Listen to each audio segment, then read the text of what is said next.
ఇదెలా ఉంటదంటే, ఇప్పుడు మనకెవడన్నా ఫోటో తీస్తే, "అరె! నేనేంట్రా ఇందులో ఇంత అందవికారంగా కనిపిస్తున్నాను" అంటే, అది కెమెరా తప్పు కాదు గదా! ఐదర్ ఇటువైపు ఉన్నోడు తప్పు, లేదా అటువైపు తీసినోడు తప్పు. So, in the same way mike కూడా after all it's just a capturing device అంతే. ఎలా ఉన్నదాన్ని అలాగే కాకపోయినా కొంచెం స్లైట్ ఇటు అటు వేరియేషన్‌లో అలానే క్యాప్చర్ చేస్తది మైక్ అంతే. మెయిన్ థింగ్ ఈస్ మన డెలివరీ ఎలా ఉంది, మనం పాడడం ఎలా ఉంది, అండ్ మన ఎమోషన్ ఎలా ఉంది, ఇవన్నీ చాలా మ్యాటర్ అవుతాయి.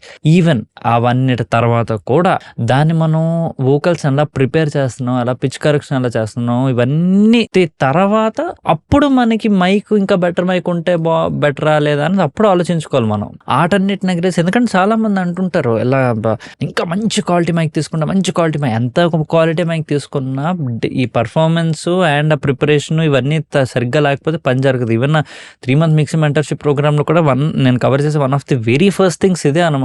Link is in bio, you can check. ఇది కానీ లేకపోతే ఇవన్నీ ఎగరేసి మనం డైరెక్ట్‌గా మంచి మైక్ పెట్టి పాడడమేమో చండాలంగా పాడి, ఈ వోకల్ ప్రిపరేషన్ అన్నీ చేయకుండా డైరెక్ట్‌గా మిక్స్‌లోకెళ్ళిపోతే ఆబ్వియస్లీ బ్యాడ్‌గానే వస్తది. బట్ దాని తప్పు పాపం ఈ బుజ్జి మైక్ మీద మనం పెట్టకూడదు. అది ముందు మన పైన మన రెస్పాన్సిబిలిటీ పెట్టుకోవాలి. కాదు కూడదు అంటే వోకల్ ప్రిపరేషన్ మీద పెట్టుకోవాలి.